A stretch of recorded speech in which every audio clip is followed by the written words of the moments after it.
ശ്രീനാരായണ പരമഗുരവേ നമഃ. പ്രിയ ശ്രോതാക്കളെ, പഠിതാക്കളെ, ഇത് ദർശനമാലയുടെ 5-ാമത്തെ ക്ലാസ് ആണ്. കഴിഞ്ഞ ക്ലാസ്സിൽ അധ്യാരോപ ദർശനത്തിലെ 3-ാമത്തെ ശ്ലോകത്തിൻ്റെ വ്യാഖ്യാനമായിരുന്നു. അവിടെ സൃഷ്ടി നടത്തിയ ഒരു ഈശ്വരീയ ശക്തിയെപ്പറ്റി പറഞ്ഞിരുന്നു. ആ ഈശ്വരീയ ശക്തിയുടെ വിശേഷതകളാണ് അടുത്ത ശ്ലോകത്തിൽ പറയാൻ പോകുന്നത്. 4-ാമത്തെ ശ്ലോകം. ശക്തിസ്തു ദ്വിവിധാജ്ഞേയ തൈജസീ താമസീതി ച സഹവാസോനയോർനാസ്തി തേജസ്തിമിരയോരിവ. പദം തിരിച്ചു പറയാം. ശക്തി തു ദ്വിവിധാഃ ജ്ഞേയ താമസീ ഇതി ച സഹവാസഃ അനയോഃ നാസ്തി തേജസ്തിമരയോഃ ഇവ. അന്വയവും അർത്ഥവും. ശക്തി സ്തു ദ്വിവിധാ ജ്ഞേയ. ശക്തിയാകട്ടെ 2 വിധത്തിൽ അറിയപ്പെടുന്നു. തൈജസീ ച താമസീ ച ഇതി. അവയിൽ ഒന്നിൻ്റെ പേര് തൈജസി എന്നും മറ്റൊന്നിൻ്റെ പേര് താമസി എന്നും ആണ്. തേജസ്തിമിരയോഃ ഇവ അനയോഃ സഹവാസ ന അസ്തി. പ്രകാശവും ഇരുട്ടും പോലെയാണ് ഇവ. ഇവയ്ക്ക് ഒന്നിച്ച് ഒരിടത്തിരിക്കാൻ സാധ്യവുമല്ല. അതായത് ഒന്നുള്ളിടത്ത് മറ്റൊന്ന് ഉണ്ടായിരിക്കുകയില്ല എന്നർത്ഥം. അതായത് ഈശ്വരൻ്റെ പ്രപഞ്ച സൃഷ്ടിക്കുള്ള ശക്തിക്ക് 2 രൂപമുണ്ട്. അതിലൊന്ന് തൈജസിയാണ്. അത് പ്രകാശാത്മകവും ചൈതന്യവത്തുമാണ്. മറ്റേത് താമസിയാണ്. അത് തമസ് അഥവാ ഇരുട്ടാണ്. അത് ജഡമാണ്. രണ്ടിനും വിപരീത സ്വഭാവമാകയാൽ ഇവയിൽ ഒന്നുള്ളിടത്ത് മറ്റൊന്നിനെ കാണാൻ സാധ്യമല്ല. ഇതാണ് ശ്ലോകത്തിൻ്റെ അർത്ഥം. തൈജസിയും താമസിയും എന്താണെന്ന് പരിശോധിക്കുന്നതിന് മുൻപായിട്ട് പ്രകൃതി എന്നാൽ എന്താണ് എന്നും അതിൽ എന്തെല്ലാം ഉൾപ്പെട്ടിട്ട് ഉണ്ട് എന്നും അറിയുന്നത് നന്നായിരിക്കും. പ്രഹർഷേണ കൃതമായതാണ് പ്രകൃതി. സൃഷ്ടിയിൽ പ്രകടമായി കാണുന്നതെല്ലാം പ്രകൃതിയുടെ ഭാഗമാണ്. പ്രകൃതിക്ക് 8 ഘടകങ്ങളുണ്ട് എന്ന്, അതെല്ലാം എന്തെല്ലാമാണ് എന്നും ഗീതയിൽ പറയുന്നത് ഇങ്ങനെയാണ്.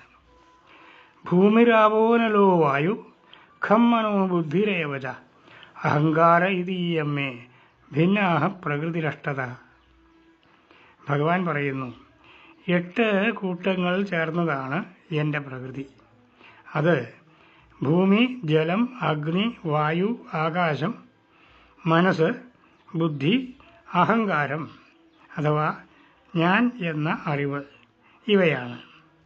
ഈ പറഞ്ഞ 8 കൂട്ടങ്ങളിൽ ആദ്യം പറഞ്ഞ 5 കൂട്ടം, അതായത് ഭൂമി മുതൽ ആകാശം വരെ ഉള്ളവ ജഡപ്രകൃതിയാണ്. ഈ 5 കൂട്ടം പരസ്പരം പഞ്ചീകരണം ചെയ്ത് ചേർന്നാണ് പ്രപഞ്ചം സൃഷ്ടിക്കപ്പെട്ടത്. നമ്മുടെ ഇന്ദ്രിയങ്ങളാൽ അറിയപ്പെടുന്ന സർവ്വതും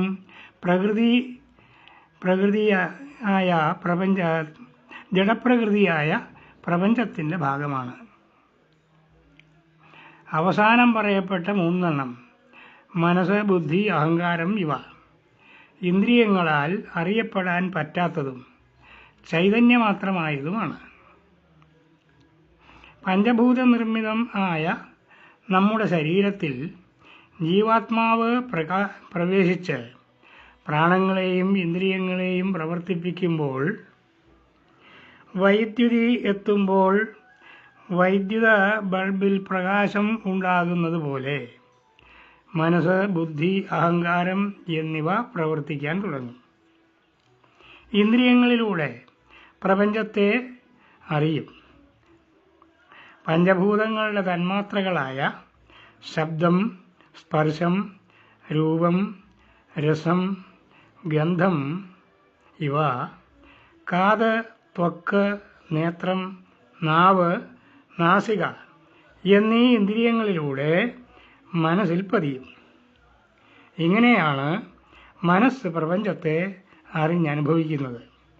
ഈ അനുഭവങ്ങളിൽ ചിലത് സുഖത്തെയും ചിലത് ദുഃഖത്തെയും തരുന്നു.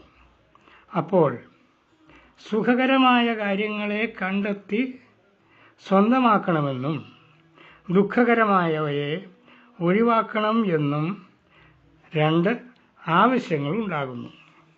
അപ്പോൾ അനുഭവങ്ങളിലെ സുഖദുഃഖങ്ങളെയും ഗുണദോഷങ്ങളെയും വിവേചിച്ച് അറിയാൻ വേണ്ടി ബുദ്ധി പ്രവർത്തിച്ചു തുടങ്ങും. ഇത്രയുമാകുമ്പോൾ ഇതിൻ്റെയെല്ലാം ഭോക്താവും ഉടമസ്ഥനുമായ ഒരു അഹംബോധം അഥവാ ഞാൻ എന്ന ഭാവം ഉണ്ടായിത്തീരും. അതാണ് അഹങ്കാരം.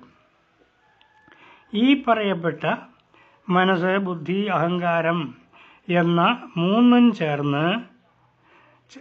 ചേർന്നത് പ്രകൃതിയുടെ ഭോക്തൃരൂപം അഥവാ അനുഭവിക്കുന്ന പക്ഷവും പഞ്ചഭൂതാത്മകമായ പ്രപഞ്ചം പ്രകൃതിയുടെ ഭോഗ്യരൂപം അഥവാ അനുഭവിക്കപ്പെടുന്ന വസ്തുവുമാണ്. ഇനി പ്രകൃതിയുടെ ഉൽപ്പത്തിയെപ്പറ്റി പറയാം. ഈശ്വരനിൽ നിന്ന് ഉണ്ടായ തൈജസി എന്ന ശക്തിയിൽ നിന്ന് പര എന്ന പ്രകൃതിയും താമസി എന്ന ശക്തിയിൽ നിന്ന് അപര എന്ന പ്രകൃതിശക്തിയും ഉണ്ടായി. പര എന്ന പ്രകൃതിശക്തിയിൽ നിന്നാണ് മനസ്സ്, ബുദ്ധി, അഹങ്കാരം എന്ന പ്രകൃതിയുടെ ഭോക്തൃരൂപം സൃഷ്ടിക്കപ്പെടുന്നത്. അപര എന്ന പ്രകൃതിശക്തിയിൽ നിന്നാണ് പ്രപഞ്ചമാകുന്ന പ്രകൃതിയുടെ ഭോഗ്യരൂപം സൃഷ്ടിക്കപ്പെടുന്നത്. ഈ കാര്യങ്ങൾ 3-ാമത്തെ അധ്യായമായ മായാദർശനത്തിൽ വിശദമായി പറയപ്പെടുന്നുള്ളതിനാൽ ഇതിൽ കൂടുതൽ ഇവിടെ വിശദീകരിക്കാൻ ശ്രമിക്കുന്നില്ല. ഇനി തൈജസിയും താമസിയും പരസ്പര വിരുദ്ധവും ഒന്നുള്ളിടത്ത് മറ്റൊന്ന് നിലനിൽക്കുകയില്ല എന്നും പറഞ്ഞതിൻ്റെ പൊരുൾ എന്താണ് എന്ന് പരിശോധിക്കാം. തൈജസിയിൽ നിന്ന് പര എന്ന പ്രകൃതിശക്തിയും താമസിയിൽ നിന്ന് അപര എന്ന പ്രകൃതിശക്തിയും ഉണ്ടായി എന്ന് പറഞ്ഞല്ലോ. ഇവയുടെ പ്രത്യേകതയെപ്പറ്റി ഗുരുദേവൻ ആത്മോപദേശത്തിൽ പറയുന്നത് നോക്കുക. പരയുടെ പാല് നുകർന്ന ഭാഗ്യവാന്മാർക്കൊരു 10,000 ആണ്ടൊരല്പനേരം അറിവ് അപരപ്രകൃതിക്ക് അധീനമായാൽ അരനൊടി 1000 ആണ്ടുപോലെ തോന്നും. പരാശക്തിയാൽ നിർമ്മിതമായ ബുദ്ധി ഉപയോഗിച്ച് തത്വചിന്ത ചെയ്യുന്നവൻ്റെ മനസ്സിൽ ഭക്തിയും ജ്ഞാനവും ഉണ്ടാകും. ഞാൻ ശരീരമോ മനസ്സോ ബുദ്ധിയോ അല്ല, ആത്മാവാണ്, നിത്യനാണ്, അമരനാണ്, സാക്ഷാൽ പരബ്രഹ്മമാണ് എന്ന ബോധമുണ്ടാകും. ഈ ദൃശ്യപ്രപഞ്ചം എൻ്റെ മനസ്സും ഇന്ദ്രിയങ്ങളും നിർമ്മിച്ച സങ്കല്പ സൃഷ്ടിയാണ് എന്നും അത് മിഥ്യയാണ് എന്നും ബോധ്യപ്പെടും. അപ്പോൾ കാലദേശാദികൾ അപ്രത്യക്ഷമാകും. അങ്ങനെയാണ് ഒരു 10,000 ആണ്ട് ഒരല്പനേരമായി ചുരുങ്ങുന്നത്.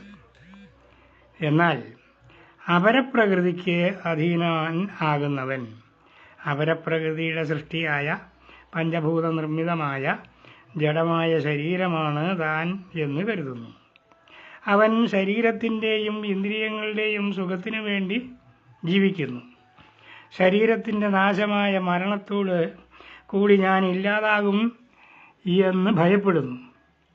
അതിനു മുമ്പ് ആയി സർവ്വസുഖങ്ങളും അനുഭവിക്കാൻ വെമ്പുന്നു. ഒന്ന് കിട്ടുമ്പോൾ അതുപോരാ, അതിനപ്പുറത്തേത് വേണം എന്നാശിക്കുന്നു. ആശയാകുന്ന പാശത്താൽ കെട്ടിവലിക്കപ്പെടുന്നു. അന്ത്യം വരെ അലയുന്നു.